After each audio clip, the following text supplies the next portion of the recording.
Well, I have another story about a caterpillar today. And this story is a really cool story that we can relate to.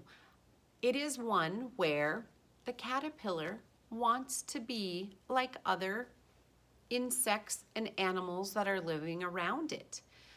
But we know, just like we are wonderful, special people, we need to be glad we're who we are. And this is an important lesson today in the crunching, munching caterpillar, how the caterpillar needs to just kind of be happy and thankful for who the caterpillar is. So I know you're going to love this story. Let's get started. The Crunching Munching Caterpillar by Sheridan Kane, illustrated by Jack Tickle. Ooh, this is similar to the hungry caterpillar, isn't it? And there is that caterpillar eating leaves. So I bet we could think about that. We know a new fact. Caterpillars eat leaves. We've seen it in lots of our books. Caterpillar was always hungry. That seems familiar too. For weeks he crunched and munched his way through the fresh, juicy leaves of a blackberry bush. One day, Caterpillar was about to crunch into another leaf when, crunch, crunch, munch, munch. Bzzz! Bumblebee landed beside him. Wow, said Caterpillar. How did you get here? Simple, said Bumblebee. I have wings. Look. Oh, I'd like some of those, said Caterpillar. Bumblebee flew into the air and buzzed busily from flower to flower. I'd love to fly like that, said Caterpillar. Well, you can't, said Bumblebee. I've got wings and you've got legs. Your legs are for walking? I guess so, sighed Caterpillar. I bet you're already thinking about something, aren't you? Bzzz! Bumblebee flew off to the next bush. Watching Bumblebee fly had made Caterpillar very hungry. So he crunched and munched until it was time for bed. Crunch, munch, crunch, munch. Oh,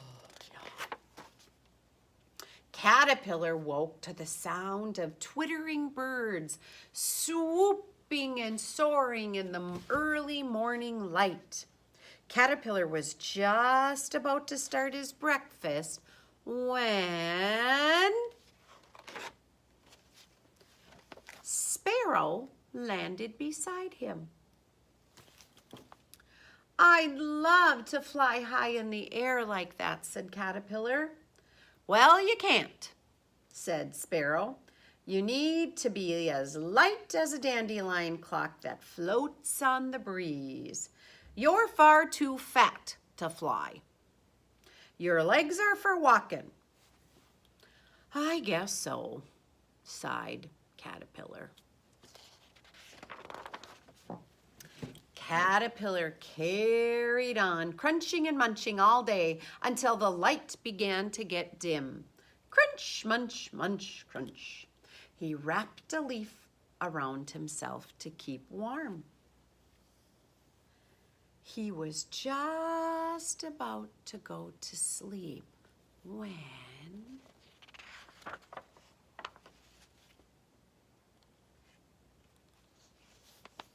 Butterfly landed gracefully beside him. Oh, I wish I could fly like you, sighed Caterpillar, but I'm too fat and I have legs instead of wings. Butterfly smiled a secret, knowing smile. What do you think Butterfly knows about Caterpillar? Who knows? Perhaps one day you will fly. Light as a feather like me, she said. But now, little caterpillar, you should go to sleep. You look very tired. I bet all of you know what's going to be happening. Butterfly was right. Caterpillar suddenly felt very sleepy. As Butterfly flew off into the night sky, he fell into a deep, deep sleep. Caterpillar slept all through the winter, and his sleep was filled with dreams. So is this caterpillar the same or different from the very hungry caterpillar? He didn't sleep all winter, did he?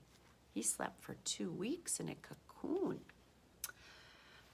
As he slept, he dreamed he had wings and he was soaring in the blue sky above the tall trees. He dreamed he was a dandelion clock drifting towards the sun. He dreamed he was as light as a feather floating on the breeze. When Caterpillar woke up, he felt the warmth of the new spring sun. He was stiff from his long sleep all winter, but he did not feel very hungry. He stretched and stretched. Does that look like the cocoon? And a breeze lifted Caterpillar into the air. He was no longer short and plump. He had wings. Great, big, wonderful butterfly wings. Wow, said young Butterfly. I'm flying. I'm really flying. The end. So, an important message from Caterpillar. You are what you are, and sometimes we become things we didn't even know were possible. All right, I hope you love this story.